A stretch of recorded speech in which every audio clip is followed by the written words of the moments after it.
السلام عليكم ورحمة الله وبركاته. إن الحمد لله نحمده ونستعينه ونستغفره ونعوذ بالله من شرور أنفسنا ومن سيئات أعمالنا من يهده الله فلا مضل له ومن يضلل فلا هادي له وأشهد أن لا إله إلا الله وحده لا شريك له وأشهد أن محمدا عبده ورسوله صلى الله تعالى عليه وعلى آله وصحبه وسلم تسليما كثيرا আম্মা বাদ। সম্মানিত দিনী ভাতৃমণ্ডলী, আল্লাহ রাব্বুল আলামিনের প্রশংসা এবং প্রিয় নবী মুহাম্মদুর রাসূলুল্লাহ সাল্লাল্লাহু আলাইহি সাল্লামের উপর সালাতু সালামের পরে আজ শনিবার 26শে মুহররম 1443 হিজরি মোতাবেক 4 সেপ্টেম্বর 2021 ধারাবাহিক আলোচনা শারহুস সুন্নাহ ইমাম বারবাহারি রহমতুল্লাহ আলাইহির পর্ব নম্বর 25। এই কিতাবের অর্ধেক পর্যন্ত মোটামুটি পৌঁছে গেছি আলহামদুলিল্লাহ। আমার হিসাবে 50টি পর্বে এই কিতাব শেষ হয়ে যাবে। আর ইনশাআল্লাহ আল্লাহ রাব্বুল আলামিন যদি হায়াতে বরকত দান করেন আর বিশেষ কোনো কারণে যদি দাম্মাম থেকে বাইরে কোথাও সফর না করতে হয় এই বারগুলিতে, তাহলে ইনশাআল্লাহ রমজানের আগে শাবান এর ভিতরেই আমাদের এই কিতাব শেষ হয়ে যাবে ইনশাআল্লাহ। আল্লাহ যেন তৌফিক দান করেন এবং আল্লাহ যেন সহজ করে দেন। পর্ব নম্বর 25। এতে আল্লাহ রাব্বুল আলামিনের দর্শন, রুয়াতুল্লাহ বা দিদার, আমাদের দেশের মানুষরা ফার্সি পরিভাষা বেশি বুঝে, কিন্তু আল্লাহর দিদার, ফার্সিতে দিদার, আরবিতে রুয়াত আর বাংলায় হচ্ছে দর্শন, আল্লাহর দর্শন, এই সম্পর্কে আলোচনা রয়েছে। আর তারপরে এক শ্রেণীর মানুষের গুমরাহি এবং তাদের গুমরাহির কারণ সম্পর্কে আলোচনা করা হয়েছে। তারপর আল্লাহ রাব্বুল আলামিন যে পাপীদেরকে, কাফের মুশরিক আর তাদের অনুসারীদেরকে জাহান্নামে শাস্তি দেবেন, স্থায়ী অথবা অস্থায়ী। কাফের মুশরিকদেরকে স্থায়ী শাস্তি দেবেন, আর যারা মুসলিম উম্মার পাপিষ্ঠ, বিনা তওবায়, বিনা সংশোধনে, বিনা পরিচ্ছন্নতা আল্লাহর সামনে হাজির হয়েছে আসামি হয়ে, তাদের চাইলে আল্লাহ শাস্তি দেবেন অস্থায়ী, আর চাইলে আল্লাহ মাফ করবেন। তাদের শাস্তি সম্পর্কে আলোচনা করা হয়েছে। তো প্রথম যে বিষয়টি এখানে রয়েছে তা হচ্ছে ইমাম বারবাহারি রহমতুল্লাহ বলছেন, ওয়ালাম, আর জেনে রেখো, আন্না আউওয়ালা মান ইয়ানজুর ইলাল্লাহি ফিল জান্নাতি আল আদিরাহ, সর্বপ্রথম জান্নাতে আল্লাহ রাব্বুল আলামিনকে দেখবেন, আল্লাহ রাব্বুল আলামিনের দর্শন লাভ করবেন, আল্লাহর দিদারে ধন্য হবেন জান্নাতে। তাহলে মুমিনরা আল্লাহকে দেখবে, জি, জান্নাতেও দেখবে আর হাসর মাঠেও দেখবে, বিচার দিবসেও দেখবে। এই বিষয়টি আকীদা ওয়াসতিয়ার আলোচনাতে বিস্তারিত আলোচনা হয়েছে। জান্নাতে দেখবেন, কিন্তু সর্বপ্রথম কে দেখবেন, এটি একটি নতুন বিষয় এখানে রয়েছে, যেটা এর পূর্বে যে আলোচনাগুলি আমাদের আল্লাহর রুয়াত সম্পর্কে আছে হয়তো ওতে নেই। বলছেন লেখক যে সর্বপ্রথম আল্লাহ রাব্বুল আলামিনকে দেখবেন জান্নাতে আল আদিরাহ। আল আদিরাহ দারিরের বহুবচন। দারির মানে হচ্ছে অন্ধ, দারির দারার থেকে, দারার মানে ক্ষতি, যে দৃষ্টি শক্তির ক্ষেত্রে ক্ষতিগ্রস্ত, সে কে? অন্ধ, দুই চোখে দেখে না, অন্ধ। অন্ধরা যেহেতু দুনিয়াতে আল্লাহ রাব্বুল আলামিনের কত সুন্দর সুন্দর সৃষ্টি কিছুই দেখতে পায়নি, ওপর দিকে তাকাচ্ছেন, কত সুন্দর আকাশ, নীল আকাশ, সামনে পেছনে ডানে বামে নিচে উপরে সব দিকে তাকাচ্ছেন। পৃথিবী যারা ঘুরেছে বা পৃথিবীর অনেক জায়গায় ঘুরেছে তারা জানে যে আল্লাহর জমিনে কত যে সুন্দর সুন্দর দৃশ্য আছে। এক এক দেশে, এক এক অঞ্চলে, এক এক এলাকায়, একই দেশে বহু রকমের দৃশ্য। কোথাও বাগানের দৃশ্য, তো কোথাও ফসলের দৃশ্য, তো কোথাও পাহাড় পর্বতের দৃশ্য, কোথাও আর অন্য কোনো প্রাকৃতিক দৃশ্য, সুবহানাল্লাহ, নদী নালার দৃশ্য, সাগরের দৃশ্য, সুবহানাল্লাহ। তো দুনিয়ার এই সমস্ত নিয়ম, তারপরে নিজের ছেলে মেয়েকে দেখতে পারেননি, অন্ধ। স্ত্রী কেমন, স্ত্রীকে দেখতে পারেননি, দুনিয়ার কোনো কিছু বা কোনো কাউকে দেখতে পারেননি, এক কথায় বাপ মা কাউকে দেখতে পারেনি, অন্ধ মানুষ। এর প্রতিদান হিসেবে আল্লাহ রাব্বুল আলামিন কি দেবেন? এক তো সহিহ হাদিসে যেটা রয়েছে সেটা হচ্ছে যে কারো যদি আল্লাহ রাব্বুল দুটো চোখ নিয়ে নেন, মানে দৃষ্টি শক্তি নিয়ে নেন, আর সেই ব্যক্তি যদি মুমিন মুসলিম হয় কমপক্ষে, মানে কাফের হলে তো আর অন্ধ কাফের হলে জান্নাতে চলে যাবে না, মুশরিক শিরক করেছে, প্রতিমাকে সেজদা করেছে, মাজারে সেজদা করে কুফরি শিরকি আকীদা নিয়ে মারা গেছে, ঈমান ভঙ্গ করেছে, জাদুকর গণক, তাহলে তার জান্নাতে যাবে না। কিন্তু মুমিন মুসলিম ইসলাম নষ্ট করে নাই, যত গুনাহ থাক না কেন, যদি দুটো চোখ থেকে বঞ্চিত থেকে থাকে দুনিয়ায়, তার বদলে আল্লাহ কি দেবেন? জান্নাত দেবেন। এটা সহিহ হাদিস। এটি সুসংবাদ ওই সব অন্ধ মানুষের জন্য, অন্ধ মুসলিমদের জন্য, পুরুষ হোক আর নারী হোক। কারণ মানুষ যখন বড় ধরনের কোনো প্রতিদান পায় তখন মনে একটা শান্তি আসে যে যাক, চোখ গেছে কিন্তু জান্নাতটা তো পাবো ইনশাআল্লাহ, ঠিক কিনা? জি।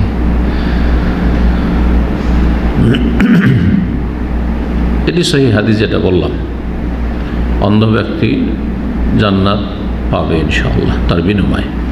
কিন্তু আল্লাহ রাব্বুল আলামিনকে জান্নাতে প্রথম দেখবে দুনিয়ায় যারা অন্ধ ছিল তারা। এই বিষয়টি এখানে বলছেন আল আদিররা, দরিরের বহুবচন।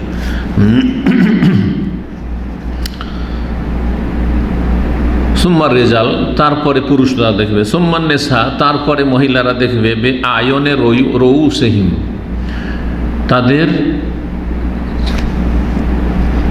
চক্ষু দ্বারা, অর্থাৎ রউস মাথা, মানে চোখ তো মাথাতেই থাকে, মানে মুখমণ্ডলে থাকে, মানে সত্যিকার অর্থে দেখবে। যে কথাটা বলতে চাইছেন এখানে বে আয়নের রয়েছেন থেকে, মানে সত্যিকার অর্থে দেখবেন। কারণ একটা দেখা আমরা বলে থাকি আমাদের ভাষায় অন্তর্দৃষ্টি দিয়ে দেখা। তুমি একটু চিন্তা করে দেখো না, বলছি না আফালা ইয়ানজুরুনা ইলাল ইবলি কাইফা খুলিকাত, তারা কি দেখে না এই উট যে কিভাবে আল্লাহ সৃষ্টি করেছেন, পাহাড় পর্বত, হ্যাঁ ইত্যাদি, জমিন আসমান, আল্লাহ বলেছেন না সূরা গাশিয়াতে। এই দেখাটা দুই রকম, একটা হচ্ছে চোখে দেখা, সারা জীবন প্রতিদিন উট দেখছে, প্রতিদিন পাহাড় দেখছে পাহাড়ি এলাকার মানুষ, প্রতিদিন জমিন দেখছে, প্রতিদিন আকাশ দেখছে মানুষ, চোখ আছে দেখছে, কিন্তু এগুলো নিয়ে কোনো চিন্তা করেন না। এই দেখাতে কোনো লাভ আছে? আল্লাহ শুধু এই দেখতে বলেছেন, তাহলে এই চোখ দিয়ে দেখার কথা আল্লাহ বলেন নাই। আফালা ইয়ানজুরুন, গভীরভাবে চিন্তা করে দেখে না, চিন্তাশীল হয়ে দেখতে হবে। বিশাল আকাশ এমনিতে তৈরি হয়ে গেছে, কোনো বানানেওয়ালা নেই, কোনো স্রষ্টা নেই, সৃষ্টিকর্তা নেই।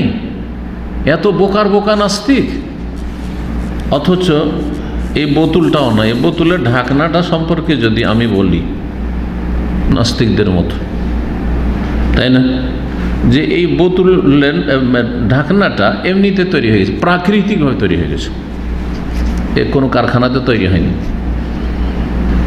কোনো মেশিনে তৈরি হয়নি, এমনিতে প্রাকৃতিকভাবে তৈরি হয়ে গেছে। যেমন কি বলছে নাস্তিকরা, সব প্রাকৃতিক দুর্যোগ, এগুলো নাস্তিকদের কথা।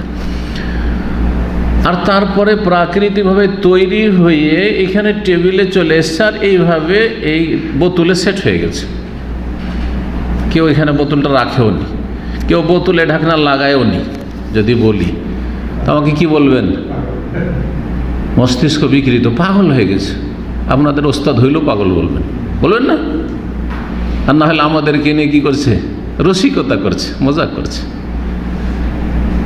তাহলে বিশাল আকাশ, বিশাল জমিন, আর এই বিশাল সৃষ্টি উট, সুবহানাল্লাহ,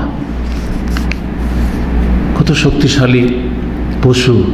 মরুভূমিতে আপনি 1-2 কিলোমিটার চলেন, মরে পড়ে থাকবেন। আর দিনের পর দিন, সপ্তাহের পর সপ্তাহ, মাসের মাস যদি মরুভূমির জাহাজে চলতে থাকে কিছু হবে না। পানি একবার পান করে নিল, সপ্তাহ চলতে পারে ওই পানি দিয়ে। আপনার মিনিটে মিনিটে পানি লাগবে যদি এরকম মরুভূমিতে পড়ে যান গরমের দিনে। আল্লাহু আকবার। তাহলে এই দেখা মানে চোখ দিয়ে দেখা নয়, তাই না? অন্তর্দৃষ্টি দিয়ে দেখা, গবেষণামূলক দেখা। এটা দেখে এর বা এসবের বানানেওয়ালাকে, সৃষ্টিকর্তাকে, তাকে উদ্ঘাটন করা, তার সন্ধান লাভ করা, তার খোঁজ যখন হাসিল হয়ে, তার সম্পর্কে যখন ইলমুল ইয়াকিন, দৃঢ় বিশ্বাস হয়ে যাবে, তখন তার হক রয়েছে, অধিকার রয়েছে, তিনি আমাকে সৃষ্টি করেছেন, সুতরাং তার অধিকার হক রয়েছে আমার ওপর। তো সেই হকটা কি? লিয়াবুদুন, ইবাদত করতে হবে। তাহলে ইবাদত কি নিয়ম পদ্ধতিতে করতে হবে তা শিখতে হবে, শিখার পর ইবাদত করতে হবে, এই ইবাদতের দিকে মানব জাতিকে আহ্বান করতে হবে। এটার নাম ইসলাম, এটার নামই হচ্ছে ইসলাম। তো ফিরে আসে আসল বিষয়ের দিকে। এখানে যে বিষয়গুলি বলা হয়েছে সেই বিষয়গুলি কোন সহিহ হাদিস দ্বারা প্রমাণিত নয় যে প্রথম অন্ধরা দেখবে, তারপরে পুরুষরা, তারপরে নারীদের। তাই বলছেন ভাষ্যকার, কাউনুল আদিররা আউয়ালু মান ইয়ানজুরুনা ইলাল্লাহ মিম্মা লা দালিল আলাইহি। অন্ধরা প্রথম আল্লাহ রাব্বুল আলামিনকে দেখবে, এমন একটি বিষয়, এই এমন একটি ইস্যু এখানে উল্লেখ করা হয়েছে যার কোনো দলিল নেই। দলিল হচ্ছে ওহী, দলিল হচ্ছে ওহী। দলিল আমার কথা নয়, দলিল আবু হানিফা, শাফি, মালিক, আহমদের কথাও না। দলিল আবু হানিফা, শাফি, মালিক, আহমদ, তার আগে তারপরে ওলামাকেরা, আমি যে আপনাদের সামনে বলছি সরাসরি, আমার কথার পেছনে, কথার সমর্থনে যদি একটা আয়াত পেশ করতে পারি, এটা হাদিস পেশ করতে পারি সহি, তাহলে সেটা দলিল, ওহী দলিল। নাহলে আমার কথার কোনো মূল্য নেই, মানুষের কথার কোনো মূল্য নেই। আল্লাহর কথা দলিল, আর কার কথা দলিল? রাসূলুল্লাহর কথা, কাজ, আমল দলিল। দলিল নেই। বলছে ফালাম আকিফ আলাইহি ইল্লা মিন কওলিল হাসান আল বসরি। এই মর্মে শুধুমাত্র প্রখ্যাত তাবেঈ হাসান বসরি রহমতুল্লাহ আলাইহির উক্তি রয়েছে। তার মানে না রাসূলুল্লাহ সাল্লাল্লাহু আলাইহি ওয়াসাল্লামের কথা বলেছেন, না কোনো সাহাবী বলেছেন, হ্যাঁ কেউ বলেননি। তাহলে কার উক্তি? হাসান বসরি রহমতুল্লাহ আলাইহির উক্তি। তিনি কি বলেছেন? আউয়ালু মান ইয়ানজুরু ইলা ওয়াজহি রাব্বি তাবারাকা ওয়া তাআলা আমা। সর্বপ্রথম রবকে দেখবেন, রবের চেহারার দিকে তাকাবেন, দেখতে পাবেন কে? আমা, যে অন্ধ। আমা মানে অন্ধ, এটা সহজ ভাষা, আর দরির এটা হচ্ছে মুশকিল ভাষা। ইমাম লালাকাই রহমতুল্লাহ আলাই শারহ উসুল ও ইতিকাদ আহলে সুন্নাহ হাসান বসরি রহমতুল্লাহ আলাই এই উক্তিটি উল্লেখ করেছেন, 3য় খণ্ড 523 পৃষ্ঠা, আর বিষয়বস্তুর নম্বর হচ্ছে 924। তবে এই যে তাবেঈর উক্তি, এটাও কোনো সহি সনদ নেই। ইল্লা আন্না সানাদাহু ফিহি জাহালা। এর সনদেও একজন বর্ণনাকারী রয়েছেন যিনি অপরিচিত, অজ্ঞাত, মজহুল। ওয়ালা ইয়াসিহু, সুতরাং এটাও সহি নয় যে হাসান বসরি রহমতুল্লাহ আলাইহির উক্তি এটাও সহি নয়। তাহলে কিছুটা আস্থা করা যেত যে হাসান বসরি রহমতুল্লাহ নিশ্চয়ই কোনো সাহাবী থেকে হয়তো শুনেছে, নিজের পক্ষ থেকে মন গড়া এরকম কথা বলা যায়, গায়বী কথা বলা যায়। আর কোনো সাহাবী থেকে শুনেছেন, তাহলে সাহাবীও নবী সাল্লাল্লাহু আলাইহি ওয়াসাল্লাম থেকে শুনেছেন, মন গড়া কখনো বলবেন না, তাই না? জি, তারা তো আর আমাদের মতো না।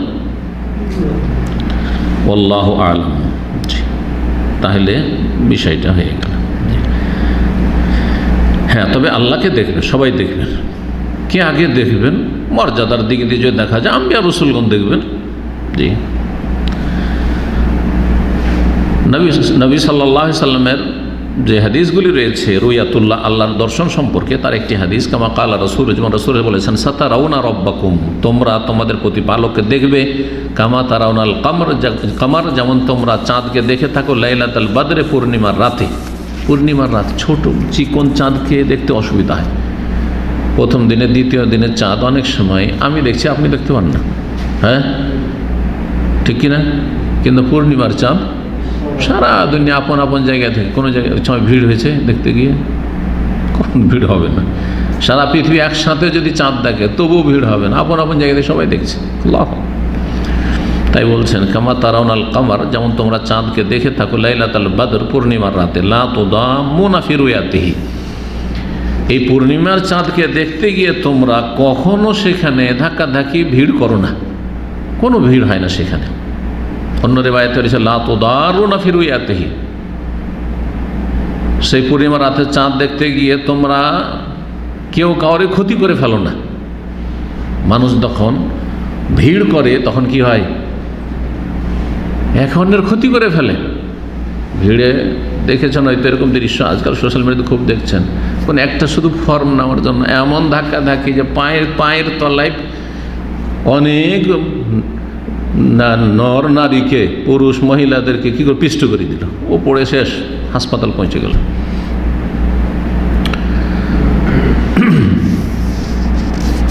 এই হাদিস সহিহ বুখারীতে রয়েছে 504 নম্বর, সহিহ মুসলিমের 633, জারির বিন আব্দুল্লাহ রাদিয়াল্লাহু তাআলা আনহু থেকে বর্ণিত। ওয়াল ঈমানু বিহাযা ওয়াজিবুন, আল্লাহকে দেখবে মুমিন বান্দারা, এটি বিশ্বাস করা ফরজ, আকীদার বিষয়। ওয়া ইনকার ও কুফর, কেউ যদি অস্বীকার করে যে আল্লাহকে দেখতে পাবে না মুমিনরা, তাহলে সে কাফের। জি, কারণ আল্লাহকে দেখার কথা কোরআনে কারীমেও রয়েছে, আর রাসূলুল্লাহ সাল্লাল্লাহু আলাইহি হাদিস রয়েছে, আর হাদিস প্রসিদ্ধ মশহুর হাদিস, অনেকগুলো হাদিস রয়েছে, যার ফলে শুধু কোরআনের আয়াত অস্বীকার করলে কাফের হয় না, সুস্পষ্ট বিষয় সহিহ হাদিস দ্বারা যদি থাকে আর সেটা অস্বীকার করে তাও কাফের হয়ে যাবে অনেক ক্ষেত্রে। কিন্তু কোন ক্ষেত্রে হবে সেটা আমি সাধারণ মানুষ বললে হবে না, সেটা ওলামায়ে কেরামরা, এই বিষয়টিতে এজমা রয়েছে, এজমার বিষয় যদি হয়, ঐক্যমত আছে, মাসলাটা ইখতিলাফও নাই, তাহলে তখন কিন্তু ইখতিলাফি মাসলা হলে ইজতিহাদের বিষয় রয়েছে, কেউ হয়তো সেটাকে মানসুখ বলছে, তখন এটা বলতে পারে না যে না রফেদান হাদিসকে অস্বীকার করেছে সুতরাং কাফের। যারা রফেদান করে না কাফের ভালো অধিকার নেই, কারণ মাসলা ইখতিলাফি। কিন্তু কেউ যদি এমন বিষয় যেটা সুন্নত আছে, সুন্নতে মুআক্কাদ, আকিকা, কোরআন আকিকার কথা আছে, হাদিস আছে, তাই না? তা আকিকা কেউ যদি অস্বীকার করে, আকিকা অস্বীকার, অবশ্যই গুমরাহি কুফর পর্যন্ত পৌঁছতে পারে, ওই রকম। তারপর বলছে ওয়ালাম রাহিমাকাল্লাহ, আর জেনে রাখো হে পাঠক, আল্লাহ তোমার রহম করুক, আন্নাহু মা কানাত জান্দাকাতুন কাত্তু ওয়ালা কুফরুন ওয়ালা শাক্কুন ওয়ালা বিদআতুন ওয়ালা দালালা ওয়ালা হায়রাতুন ফিদ-দীন ইল্লা মিনাল কালাম ওয়া আসহাবিল কালাম ওয়াল জিদাল ওয়াল মিরায় ওয়াল খুসুমা।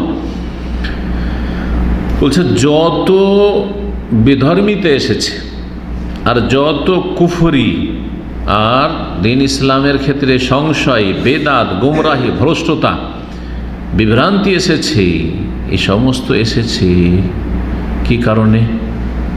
ইলমুল কালামের কারণে। ইলমুল কালাম হচ্ছে দর্শন, যুক্তিতে মুক্তি খুঁজায়, যেখানে যুক্তিতে, কারণ ইলমুল কালাম নিয়ে যারা, দর্শন নিয়ে যারা আলোচনা করেছে তারা যুক্তিকে, আকলকে, বিবেককে ওহীর ওপর প্রাধান্য দিয়ে দিয়েছে। এটা যুক্তিতে ধরে না, আল্লাহর হাত কেমন হয়, আল্লাহর হাত না না না, তাহলে আল্লাহ কুদরতি হাত, অস্বীকার করে দিল, কেউ অস্বীকার করে দিল, কেউ তাবিল করে দিল, অপব্যাখ্যা করে দিল। আল্লাহর মানে চোখ, না না না, রক্ষণাবেক্ষণ, দেখাশোনা। তো এইভাবে গুমরাহ হয়েছে। কেন গুমরাহ হয়েছে? ইলমুল কালামের কারণে, দর্শনের কারণে, যুক্তিতে মুক্তি খোঁজার কারণে। যুক্তিতে না গিয়ে জান্নাত পেতে হবে, জাহান্নাম থেকে মুক্তি লাভ করতে হবে ওহীর অনুসরণের মাধ্যমে। এই পথে ছিলেন রাসূলুল্লাহ সাল্লাল্লাহু আলাইহি ওয়াসাল্লামের সাহাবায়ে কেরামগণ, যার উপর ছেড়ে গেছেন রাসূল সাহাবায়ে কেরামদেরকে। এই পথে ছিলেন তাবেঈনগণ, এই পথে ছিলেন তাবেঈন, স্বর্ণযুগের অধিকাংশই, মানে তাবেঈন যুগে, যদিও তাবেঈনদের যুগে বিদাত শুরু হয়েছিল কিন্তু কম ছিল, তারপরে যে বিদাত বাড়লো, বহুমুখী বিদাত, আর এই আব্বাসীয় যুগে ইলমুল কালাম, দর্শন আর মান্তিক, ফালসাফা আর লজিক, এইসব নিয়ে চর্চা যখন মুসলিমরা শুরু করলো, গ্রিক ফিলোসফি, গ্রিক দর্শন যখন অনুবাদ হয়ে আসতে শুরু হলো, তখন মুসলিম উম্মায় জাহমিয়া, কাদরিয়া, জাবরিয়া আর মুআত্তিলা আর মুতাজিলা, খাওয়ারিজ তো তার আগে পয়দা হয়ে গেছিল, বহু এইরকম গুমরাহ ফিরকা পয়দা হলো, সুফি, রাওয়াফিজ তার আগে, শিয়ারা পয়দা হয়েছে। জি, এইভাবে আর কি। তো বলছেন এই কথা যে জেনে রাখো, আল্লাহ রহম করুক, মা কানাত জান্দাকাতুন কাত, যে কোনো সময় বেদিনী বা বিধর্মিতা, জিন্দিক বলা হয় বিধর্মীকে, মুসলিম হয়ে বিধর্মী হয় নাস্তিকরা, মুসলিম সমাজের আজকাল যা নাস্তিক, আল্লাহ পরকালে বিশ্বাসী নয়, অথবা সন্দিহান, এরা জিন্দিক। আসলে সালাফদের ভাষা এরা কি? জিন্দিক, বেদীন, বিধর্মী। জিন্দিকের বাংলায় অনুবাদ বিধর্মী, আর এর বিধর্মী মুরতাদ, যারা আল্লাহ পরকালে বিশ্বাসী নয় অথবা দিন ইসলামের স্পষ্ট বিধিবিধানকে অস্বীকার করে, আমরা এইসব মানি না, এইসব এক শ্রেণীর লোকদের কাজ, আমাদের কাজ না, এরা মূল্যবাদীদের কাজ, এগুলো নামাজ রোজা মসজিদ মাদ্রাসা ইত্যাদি, এটা জিন্দিক। বলছেন যে কোনো বিধর্মিতা এসেছে যে কোনো সময়, ওয়ালা কুফরুন অথবা কোনো কুফরি, ওয়ালা শাক্কুন অথবা কোনো সংশয় সন্দেহ, কোনো একটা বিষয়ে কোরআনে বা হাদিসে আছে আর সন্দেহ, ওয়ালা বিদাতুন অথবা বিদাত। আর বিদাত সংশয় থেকে এসছে, সংশয় শুবহাত থেকে এসছে। যেমন এক একটা বিদাতের উদাহরণ দিই, মিলাদুন নবী, নবীর জন্মবার্ষিকী। আমরা কি এতই খারাপ, আমরা কি এতই হতভাগা যে খ্রিস্টানরা ঈসা আলাইহিস সালামের 25শে ডিসেম্বরে ওরা জন্মদিবস পালন করবে, আর আমরা করবো না নবী সাল্লাল্লাহু আলাইহি ওয়াসাল্লামের জন্মদিবস পালন? এটা কেমন কথা হইল? যুক্তিতে মুক্তি খুঁজেছে, কথা বোঝা গেছে। আর বিবেককে প্রাধান্য দিয়েছে কিসের ওপর? দলিলের ওপর। এই কথা দেখার প্রয়োজন। নবী সাল্লাল্লাহু আলাইহি সাল্লাম তো তার নবুয়তি জীবন 23 বছর পেয়েছেন, 23 বছরে 23 বার করে রবিউল আউয়াল মাস 12 রবিউল আউয়াল এসছে, তিনি কি নিজে করেছেন? উত্তর খুঁজো, তাইলে হয়ে যাবে। যদি করে থাকেন তিনি জন্মবার্ষিকী পালন করে তো করেন, আর না করে থাকেন তো করিয়েন না, এটাই যথেষ্ট ছিল। তারপরে 4 খলিফার যুগ গেছে 30 বছর ধরে। কোন খলিফা করেছে? আবু বকর, ওমর, উসমান, আলী রাদিয়াল্লাহু আনহুম, তারা করেছেন।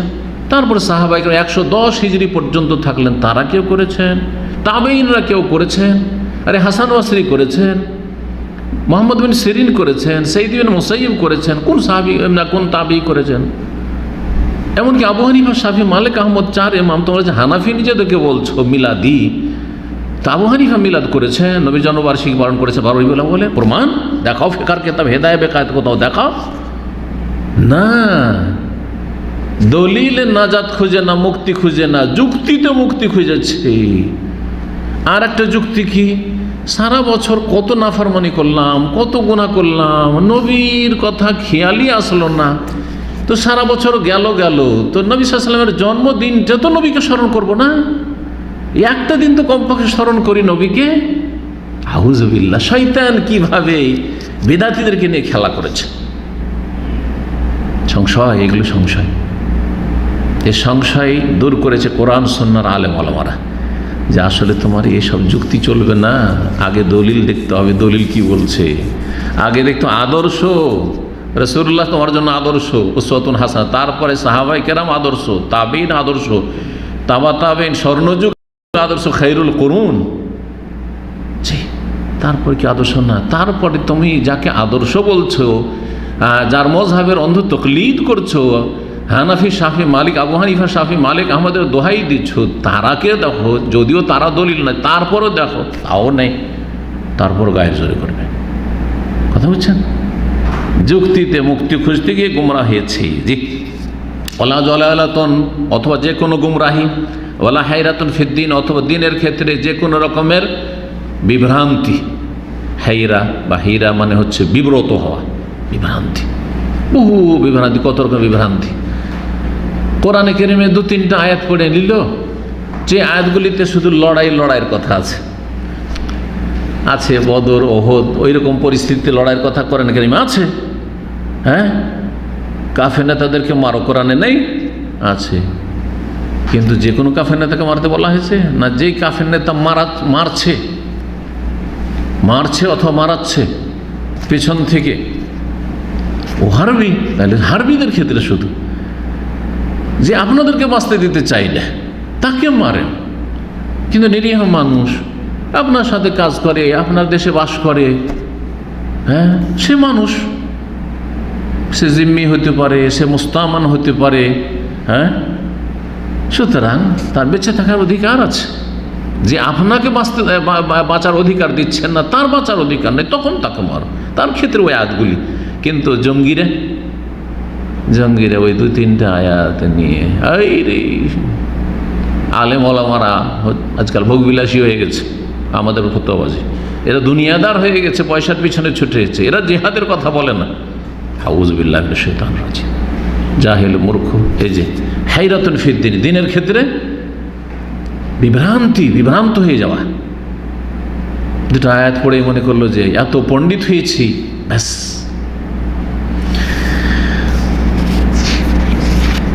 এই সমস্ত গুমরাহিগুলি, বহুমুখী গুমরাহিগুলি এসেছে, সে শিরকের গুমরাহি হোক, নাস্তিকতার গুমরাহি হোক, আর ঈমান ভঙ্গের গুমরাহি হোক, আর সংশয় সন্দেহ হোক, বেদাত হোক, যে কোনো ধরনের গুমরাহি হোক, ছোট বড়, এগুলো কিসে থেকে এসছে? ইল্লা মিনাল কালাম, ইলমুল কালাম থেকে এসছে। দর্শন, ইসলামের নামে দর্শন, গ্রিক দর্শনে প্রভাবিত হয়ে যুক্তির লড়াই, যুক্তি দিয়ে প্রতিদ্বন্দ্বীকে কি করো? প্রতিহত করো, তার খণ্ডন করো। যার মুতাজিলা, ওর চাইতে খারাপ যারা ছিল তাদের রদ করতে গিয়ে তারা আরেক গর্তে আছাড় খেয়ে পড়েছে। আশায়েরা যারা মাতুরিদিয়া, তারা মুতাজিলা রদ করতে গেছে, মুতাজিলা আমাদের চাইতে খারাপ, তাদের রদ করতে গিয়ে তারা বিভ্রান্তিতে পড়েছে। কিন্তু যারা সালাফি মানহাজের অনুসারী, সালাফদের অনুসারী, তারা এইসব বিভ্রান্তি, আশায়েরাদের বিভ্রান্তি তো পড়েনি, মাতুরিদের বিভ্রান্তি তো পড়েনি, আর মুতাজিলাদের বিভ্রান্তি তো পড়েনি, সুফিদের বিভ্রান্তি তো পড়েনি, জাহমিয়া, কাদরিয়া, জাবরিয়া, কোনো কারো বিভ্রান্তি পড়েনি। রাসূলুল্লাহ সাল্লাল্লাহু আলাইহি ওয়াসাল্লাম, সাহাবায়ে কেরাম, তাবেঈন, তাবেঈন, আইম্মায়ে মুহাদ্দিসিন, ফুকাহা, এই পথের উপর থাকো। জি, নিরাপদ থেকেছে তারা যুগে যুগে, আর আলহামদুলিল্লাহ আছে। জি, ওই দল খুঁজতে হবে, যে কোনো দেশে যেমন ওই দল খুঁজতে হবে যে কারা এই আদর্শের উপর আছে। আর এদিকে সেদিকে যারা গেছে, এই যত সবগুলি গুমরাহ। জি, কেউ বড় গুমরাহ, কেউ ছোট গুমরাহ, কিন্তু সবগুলি গুমরাহ। কিন্তু এই আদর্শ বাদ দিয়ে অন্যদিকে যারাই গেছে, বোঝা গেছে কিনা? জি, ইলমুল কালাম নিয়ে যারা আলোচনা করতে গেছে, আসহাবুল কালাম, কালাম মানে এই দর্শন, আর আসহাবুল কালাম যারা এই সাবজেক্টের যারা ওলামা, পণ্ডিত, এরকম রয়েছে। অল জেদাল এবং তর্ক বিতর্ক, বহাস কোনোদিন কল্যাণ নিয়ে আসে না। একমাত্র একটি বহাস, কোরআনে কারিমে যেমন নিন্দাও করা হয়েছে বহাসের, তর্কের, তেমন তর্কের কথা বলা হয়েছে। দুটো সমন্বয় হইতে হবে। যেখানে অনুমতি দেওয়া হয় সেখানে কি ভাষায় বলা হয়েছে? আয়াত বলি, আল্লাহ বলছেন, ওয়ালা তুজাদিলু আহলাল কিতাবে ইল্লা বিল্লাতি হিয়া আহসান। তোমরা আহলে কিতাব, ইহুদি খ্রিস্টানদের সাথে, এইরকম অন্য গুমরাহদের সাথেও, যখন ইহুদি খ্রিস্টানদের সাথে আল্লাহ তর্কের কথা বলছেন, তোমরা কি করবে না? তর্কে জড়াতে যাবে না। আল্লাহ ওয়ালা তুজাদিলু, তর্কে জড়াতে যাবে না, তর্ক বহাস করবে না। ইল্লা বিল্লাতি হিয়া আহসান, তবে সেই পন্থাই করতে পারো যেটা বেশি উত্তম। শুধু হাসান নয়, আহসান, ইসিম তাফজিল, সবচেয়ে উৎকৃষ্ট যেটা হইতে পারে, সবচেয়ে বেস্ট যেটা পন্থা হইতে পারে, সেই তরিকাতে তাদের সাথে তর্ক করতে পারো ধর্মীয় বিষয়ে। যেমন ডক্টর জাকির নায়েক করেছেন, আল্লাহ যেন তার হেফাজত করেন। তার আগে তার ওস্তাদ আহমদ দিদাত করেছেন, এবং এইরকম অনেক আছে যারা বিভিন্ন ধর্মের তুলনামূলক আলোচনা ইসলামের সাথে করে ইসলামের দাওয়াত তাদের কাছে পৌঁছাবার চেষ্টা করেন। যদি সেখানে গিয়ে নিজে বিভ্রান্তি থেকে বাঁচতে পারে তাহলে, কিন্তু নিজেকে বিভ্রান্ত হয়ে যায় তো মহা মুশকিল আবার।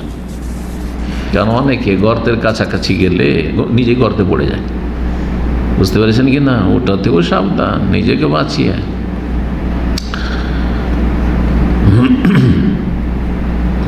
তাহলে এটা আবার কোনটা বেশি উত্তম তরিকায় তর্ক করা যাবে, কোনটা? সেটা হচ্ছে যেখানে ধর্মীয় বিষয় নিয়ে আপনার রুমমেটের সাথে তর্ক করতে গিয়ে কোনো রকম আক্রোশ হবে না, রাগারাগি হবে না, মেজাজ গরম হবে না। এমন মেজাজ গরম হয়ে গেল যে ও মারার জন্য লাফিয়ে উঠছে, আপনিও মারার জন্য, না, হারাম, এটা খারাপ পন্থা। সমাজ উত্তপ্ত হয়ে গেল, এমন উত্তপ্ত, গ্রাম দুই ভাগে ভাগ হয়ে গেছে, এখন মারামারি ফাটাফাটি, মসজিদ দখল করা করে, জায়েজ নাই, জায়েজ নাই, এমন শুরু হয়ে গেছে রাস্তাঘাটে বের হওয়া মুশকিল। এখন যারা কমজোর, যাদের সংখ্যা কম, তাদের রাস্তাঘাটে বের হওয়া মুশকিল করে দিয়েছে এই বহস মোনাজারা করতে গিয়ে। জায়েজ নয়। কথা বোঝা গেছে কিনা? জি।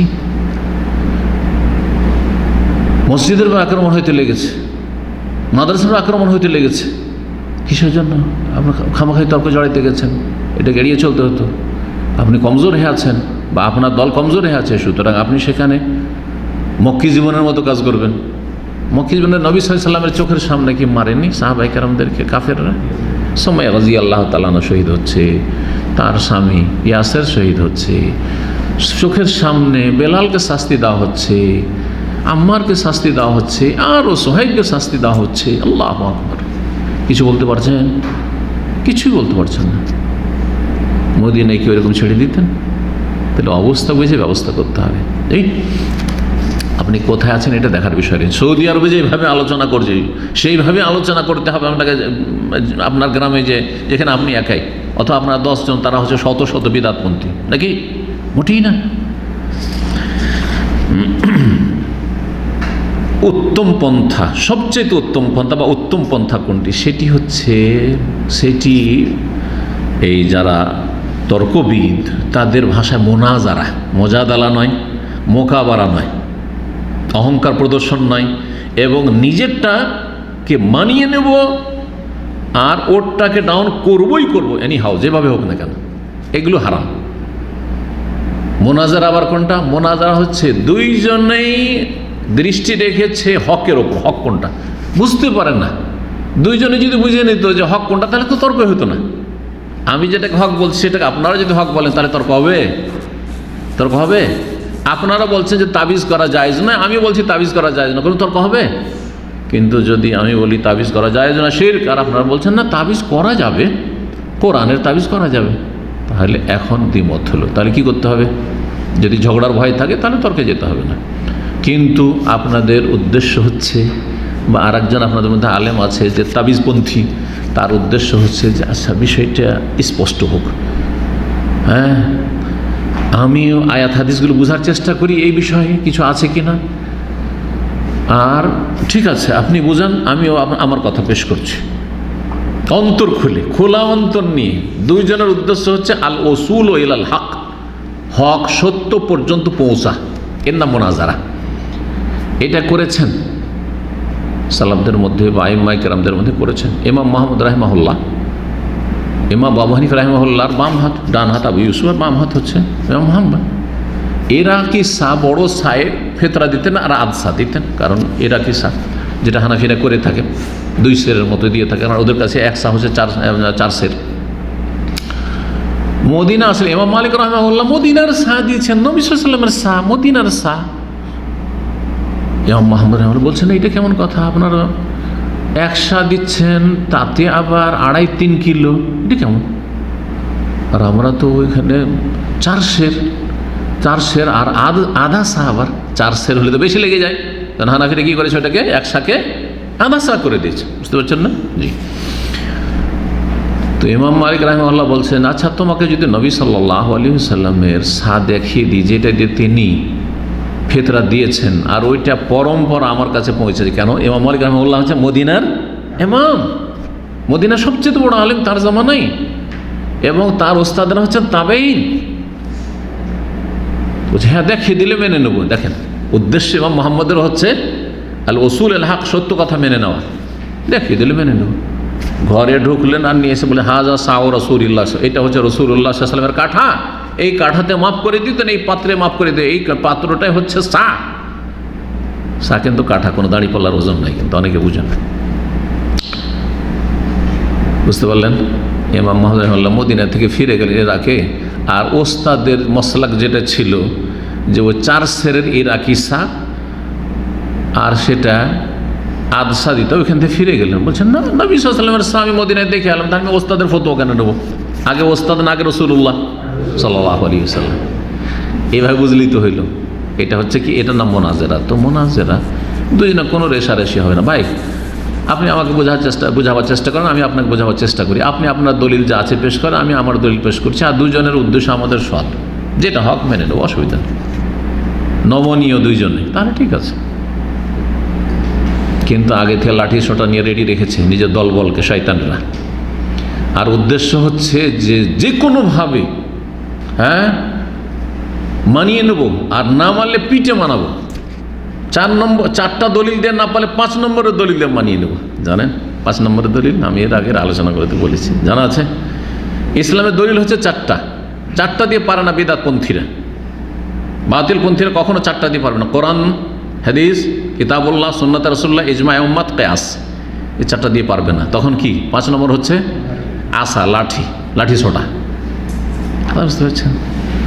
তাহলে এইরকম ইত্তেবাউল হাওয়া, এরা হচ্ছে কুপ্রবৃত্তির অনুসারী। যারা কুপ্রবৃত্তির অনুসারী, নিজের হাওয়া, মন যেদিকে ঝুঁকেছে ওইদিকে সবাইকে ঝুঁকাবে, তাদের সাথে আলাপ আলোচনা দরকার নেই। ওদের ক্ষেত্রে আল্লাহ নিষেধ করেছেন। এখন এই নিষেধের আয়াতগুলি শোনেন, আল্লাহ রাব্বুল কোরআনে কারীমে কি বলেছেন তাই শোনেন। তাই বলছেন, আয়াতটি আসছে আর কি, ওয়াল আজাবু, আশ্চর্য লাগে, কাইফা ইয়াজতারিউ রাজুলু, তরজমা পুরোটা হয়েছে তো? হ্যাঁ, বাকি আছে। তাহলে যতগুলি গুমরাহি এসেছে বললেন কোনখান থেকে? ইলমুল কালাম থেকে। আর যারা ইলমে কালাম, এই যে দর্শন, ইসলামের নামে যে দর্শন এসেছে, এই দর্শনে যারা দার্শনিক তাদের পক্ষ থেকে বিভ্রান্তিগুলো এসেছে। অল জেদাল, আর যারা এই তর্ক বিতর্ক করে, আর মেরা, জেদাল ঝগড়া, মেরা একই। অল খুসুমা, এই 3টি শব্দ প্রতিশব্দের মতো। জি, জেদাল মানেও ঝগড়া, আর মেরা মানেও ঝগড়া তর্ক, আর খুসুমা মানেও ঝগড়া বিতর্ক। তো এইগুলো থেকে কি হয়েছে? ফিতনা ফাসাদ সৃষ্টি হয়েছে আর বিভ্রান্তি সৃষ্টি হয়েছে। ওয়াল আজাব, অবাক লাগে, কাইফা ইয়াজতারিউ রাজুল আলাল মিরা ওয়াল খুসুমাত ওয়াল জেদাল, যে একজন মুসলিম মানুষ কিভাবে ধৃষ্টতা দেখায় ঝগড়া করার, তর্ক করার, ধর্মীয় বিষয় নিয়ে ঝগড়া বিবাদ করার কিভাবে ধৃষ্টতা দেখায়। আল্লাহ তাআলা ইয়াকুল, অথচ মহান আল্লাহ বলছেন, মা ইউজাদিলু ফি আয়াতিল্লাহ ইল্লাল্লাযিনা কাফারু, আল্লাহর আয়াত সমূহ নিয়ে বা আল্লাহর বিধিবিধান, আয়াত মানে বিধিবিধান, আয়াত হোক অথবা হাদিস হোক, আল্লাহর যে বিধিবিধান কোরআনে হাদিস রয়েছে, এই বিষয়গুলিতে একমাত্র তর্ক করে, ঝগড়া করে কাফেররা। স্পষ্ট আয়াতে আছে, তার বিরুদ্ধে যুক্তি পেশ করছে কে? অবশ্যই তার মধ্যে কুফরি আছে। আল্লাহ বলছেন কোরআনে কারীমে, কুল লা ইয়ালামু মান ফিস সামাওয়াতি ওয়াল আরদিল গায়বা ইল্লাল্লাহ, হে নবী বলে দাও আসমান জমিনে আল্লাহ ছাড়া কেউ গায়ব জানে না। তারপর বেরেলভি ফিরকা বলছে নবী আলেমুল গায়ব হাজির নাজির, সব জানে। আসমান জমিনের সমস্ত ক্ষুদ্র থেকে ক্ষুদ্রতম বস্তুর খবর রাখেন, সব জানেন। এই আকীদা বেরেলভি আকীদা, সুফিদের আকীদা।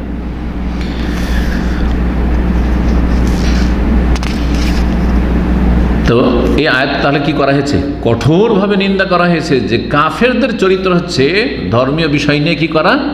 ঝগড়া বিবাদ করা। যে ঝগড়া বিবাদ, মারামারি, আর এমন সমাজকে গরম করে দিল, কেউ কাউকে দেখতে পারে না, বরদাস্ত করে না, কখন যে রাতের অন্ধকারে কে কাকে মেরে দেয়, নিরাপত্তাহীনতা, হারাম এগুলো। ফালাইকা বিতাসলিম, সুতরাং তোমার জন্য আবশ্যক হচ্ছে মেনে নেওয়া, আর রেজা, আর সন্তুষ্টি প্রকাশ করা। কিসের ওপর? বিল আসার, দলিলের ওপর। আসারের বহুবচন আসার, হাদিস, নবী সাল্লাল্লাহু আলাইহি সাল্লামের, সাহাবায়ে কিরামদের মারফু, মওকুফ, এগুলি।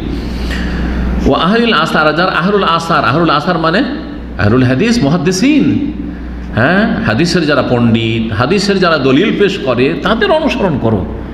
আর আহলুল হাদিসরা হাদিসের দলিল পেশ করে, কোরআন হাদিসের দলিল পেশ করে, কোরআন হাদিসের বাইরে কোনো কথা বলে না। আহলুল আসারই হচ্ছে আহলুল হাদিস।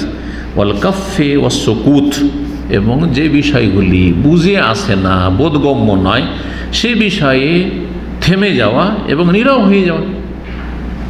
আল্লাহ রাব্বুল আলামিনের হাত আছে এটা জানলাম, কিন্তু কেমন এটা জানি না, সুতরাং এখানে কি করবেন? কাফ, থেমে যাবেন, আর সুকুত মানে চুপ হয়ে যাবেন। তৃতীয় যে বিষয়টি বলছেন, ওয়াল ঈমান, এই কথা ইয়ার প্রতি বিশ্বাস করে আহলে সুন্নাত ওয়াল জামাত, বিআন্নাল্লাহ তাবারাকা ওয়া তাআলা ইউআযিবুল খালকা ফিন-নার, যে আল্লাহ তাবারাকা ওয়া তাআলা মানুষকে শাস্তি দেবেন, আযাব দেবেন জাহান্নামে। কোন মানুষকে? কাফের মুশরিক, জাহান্নামী মানুষকে, যারা জাহান্নামের হকদার তাদেরকে, জাহান্নামে যাওয়ার মতো কাজ দুনিয়াতে করেছে তাদেরকে জাহান্নামে শাস্তি দেবেন। জাহান্নামে আগুন দিয়ে তো জ্বালাবেন, এটা ঠিক আছে, কিন্তু তার সাথে আরও যে অতিরিক্ত শাস্তিগুলি হবে তার মধ্যে একটি হচ্ছে বেড়ি পরানো, হ্যাঁ, আর একটি হচ্ছে শেকল দিয়ে বাঁধা, নাকাল, সালাসেল, আগলাল, না আনকাল আর সালাসেল এগুলি কাছাকাছি। আগলাল গিল্লুনের বহু বচন বেড়ি, আর আনকাল নাকালের বহু বচন হচ্ছে শিকল, আর সালাসেল সিলসিলাতুন মানে শৃঙ্খল, শিকল আর কি। তো এই ভাষাগুলি, তিনটি শব্দ কোরআনে কারিম এসেছে যে এই দিয়ে আল্লাহ অপরাধীদেরকে, কাফের মুশরিকদেরকে আর পাপিষ্ঠদেরকে শাস্তি দেবেন। এখন এই শাস্তিটা যে আল্লাহ বেড়ি পরিয়ে রাখবেন, আল্লাহ বেড়ি পরানো, হাতে পায়ে গলাতে আপনার শৃঙ্খল লাগানো, শিকল দিয়ে টানা ইত্যাদি, এই সমস্ত আযাবগুলি জাহান্নামের বাইরে হবে না জাহান্নামের ভিতরে হবে, এটা আর একটা মাসলা। এই মাসলায় কেউ ভিন্ন মত পোষণ করে বলছেন না, এই আযাবগুলি যে বেড়ি পরানো আর শৃঙ্খলাবদ্ধ করা বা শেকল পরানো, এটা হবে জাহান্নামের বাইরে। তাই বলছেন ইউআযিবুল খালকা, লেখক বলছেন যে আহলে সুন্নাত ওয়াল জামাতে বিশ্বাস যে জাহান্নামে আল্লাহ জাহান্নামীদেরকে শাস্তি দেবেন বেড়ি পরিয়ে এবং শিকল পরিয়ে আর শৃঙ্খলাবদ্ধ করে। ওয়ান্নার রফি আজওয়াফিহিম, এমন সময়ে এমন অবস্থায় যখন জাহান্নামের আগুন তাদের পেটের ভিতরে জ্বলবে দাও দাও করে, অফৌকম তাদের ওপরেও জ্বলতে থাকবে, অর্থাৎ তাদের নিচেও জ্বলতে থাকবে, অর্থাৎ জাহান্নামে নিক্ষিপ্ত অবস্থায় এইরকম তাদের হাত পা বাঁধা থাকবে আর গলায় শেকল লাগানো থাকবে, শৃঙ্খলাবদ্ধ থাকবে। এখানে এই আলোচনাগুলি যখন এলো তখন আয়াতগুলি মর্মে দেখা যাক। হ্যাঁ, আল্লাহ রাব্বুল বলছেন সূরা গাফির অপর নাম সূরা আল মুমিন।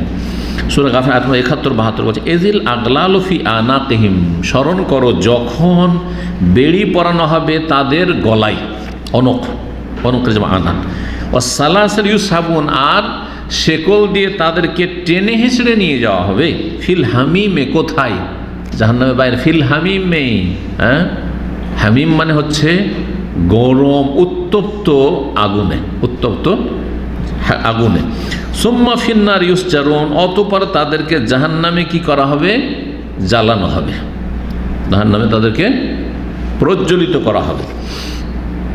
দ্বিতীয় আয়াত সূরা ইনসানের অপর নাম সূরা দাহার, আয়াত নম্বর 4 বলছে ইন্না আতাদানিল কাফির, আল্লাহ বলছে নিশ্চয় আমি কাফেরদের জন্য প্রস্তুত করে রেখেছি সালাসিলা, সিলসিলাতুনের বহু বচন মানে শেকল সমূহ, ও আগলাল আর বেড়ি সমূহ, ও সাইরা এবং জ্বলন্ত আগুন। আল্লাহ রাব্বুল আলামিন সূরা জুমার আয়াত নম্বর 16-তে বলেছেন লাহুম মিন ফাওকিহিম যুলাল মিনান নার, জাহান্নামীদের জন্য জাহান্নামীদের ওপর আগুনের মেঘমালা হবে। জোলাল আগুনের ছায়া, মেঘমালা। যেমন আমাদের যদি খোলা আকাশে আমরা থাকি তো আমাদের ছায়া কি? মেঘমালা। তো এখানে এই জোলাল মানে মেঘমালা। তো এখানে আল্লাহ কি বলছেন যে জাহান্নামীদের ওপরে আগুনের মেঘমালা হবে। অমিন তাহাতে জোলাল, আর তাদের নিম্ন দেশে, তাদের নিচে ও কি হবে? জোলাল, আগুনের মেঘমালা হবে। এই মেঘমালা মানে চারিদিক থেকে আগুন তাদেরকে, উদ্দেশ্য হচ্ছে চারিদিক থেকে আগুন তাদেরকে কি থাকবে? ঘিরে থাকবে, ওই বেষ্টন করে থাকবে। যালিকা ইউখাউফুল্লাহু বিহি ইবাদা, এই হচ্ছে এমন আযাব যা দিয়ে আল্লাহ রাব্বুল ভয় দেখাচ্ছেন, সতর্ক সাবধান করছেন তার বান্দাদেরকে এই কর্মজগতে, যাতে এখন কাজকর্ম আমলটা ঠিক রেখে জাহান্নাম থেকে বাঁচতে পারো, নাহলে পরে কিন্তু আর সুযোগ থাকবে না মরণের পরে। ইয়া ইবাদি, হে আমার বান্দারা, ফাত্তাকুন, সুতরাং আমাকে ভয় করো। আল্লাহ বলছেন সুতরাং আমার ভয়ে ভালো কাজ করো, আমার ভয়ে মন্দ কথা কাজ থেকে বেঁচে থাকো। সূরা হজের আয়াত নম্বর 20 আল্লাহ বলছেন জাহান্নামীদেরকে যখন জ্বালানো হবে তখন ইউসহারু বিহি মা ফি বুতুনিহি ওয়াল জুলুদ, ফুটন্ত পানি, হামিম গরম পানিকেও বলা হয়। তো এখানে গরম পানির কথা রয়েছে, ফুটন্ত পানি ফুটছে জাহান্নামের আগুনে। এই ফুটন্ত পানি তাদেরকে পান করতে দেবে, যেমন পান করবে ফুটন্ত পানি জাহান্নামের আগুনে। ইউসহারু বিহি মা ফি বুতুনিহিম, তাদের পেটে যা কিছু রয়েছে নাড়ি মুড়ি তা গলে যাবে, অল জলুদ এবং চামড়া, শরীরের চামড়াও গলে যাবে। আল্লাহু আকবার। দুনিয়ার আগুন দিয়ে ফোটা পানি যদি হয় আর কাউকে যদি জবরদস্ত খাওয়াই দেয় তো সব গলে বেরিয়ে যাবে, তো তেও জাহান্নামের আগুন, যার তাপ এই দুনিয়ার আগুনের চাইতে 70 গুণ, 70 গুণ, 70 ভাগের 1 ভাগ এটা আছে। এই আয়াতগুলি প্রমাণ করে যে জাহান্নামে এই সমস্ত শাস্তিগুলি দেওয়া হবে, এই কথা বলছেন।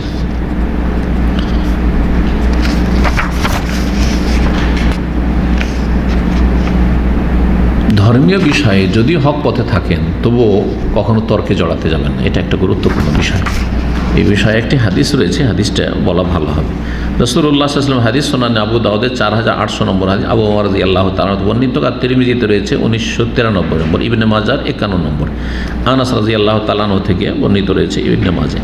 বলছেন আনা যাইমুন বিবাইতিন ফি রাবাদিল জান্নাহ, আমি দায়িত্ব নিচ্ছি, কে বলছে রাসূলুল্লাহ সাল্লাল্লাহু আলাইহি ওয়াসাল্লাম, আমি দায়িত্বশীল হচ্ছি, দায়িত্ব নিচ্ছি জান্নাতের এক কিনারায় একটি বিশেষ অট্টালিকার, প্যালেসের, জি প্রাসাদ। লেমান তারাকাল মেরা, কার জন্য, কাকে দেব, কাকে দেওয়া হবে এই দায়িত্ব নিচ্ছি আল্লাহর পক্ষ থেকে, মানে আল্লাহ আর কাছ থেকে নিয়ে দেবো। লেমান তারাকাল মে, যে ঝগড়া তর্ক পরিত্যাগ করবে, ওয়াইন কান মহিকান, যদিও সে হকপন্থী হয়। আপনি সঠিক পথে, আপনি আহলে হাদিস, আপনি সালাফি, আপনি কোরআনে হাদিসে দলিল পেশ করছেন, তারপরও তর্কে জড়াতে যাবেন না। ওয়ারিদ আনিল জাহেলিন, মূর্খ, এইগুলো মূর্খদের সাথে তর্ক করতে যাবেন না, জি কখনো তর্ক করবেন না। মানে শুধু মূর্খ মানে শুধু আম পাবলিক নয়, মাদ্রাসা পড়াগুলো ওর চাইতে বেশি গণ্য মূর্খ, কথা বোঝা গেছে? কারণ ওর মধ্যে আরও অহংকার কাজ করছে, তো হচ্ছে জাহেল মুরাক্কাব, কথা বোঝা গেছে? পড়াশোনা করার সুযোগ পেয়েছে তারপরেও মানতে রাজি না হওয়াকে হচ্ছে জাহেল মুরাক্কাব, ডবল জাহেল। তো এই হচ্ছে ফজিলত। আর অবিবাহিতিন ফি ওয়াসাতিল জান্নাত, জান্নাতের মধ্যস্থলে মাঝখানে একটি স্পেশাল ঘরের আমি দায়িত্ব নিচ্ছি, কার জন্য? লেমন তারাকাল কেযিবা, কেউ যদি মিথ্যা পরিত্যাগ করে, ওয়াইন কানা মাজান, যদিও রসিকতার ছলে হোক। হাসি রহস্য করে অনেকে কিন্তু মিথ্যা কথা বলে, সাথে বন্ধু আপনার চাবি লুকিয়ে দেয়, হ্যাঁ অনেক কিছু লুকিয়ে দেয়, এরকম করে না, লুকিয়ে দিয়েছে, মোবাইলটা লুকিয়ে দিয়েছে, তারপরে পেরেশান করছে আপনার খাওয়া। তাহলে ভাই কোথায় আছে আমি কি জানি ভাই, 1 ঘন্টা পরেও দিয়ে দিচ্ছে, হ্যাঁ হ্যাঁ করে হাসছে। হারাম, এগুলো জায়েজ নেই, এসব করে থাকে অনেক, জায়েজ নেই, এবং এই স্পেশাল ঘর থেকে বঞ্চিত।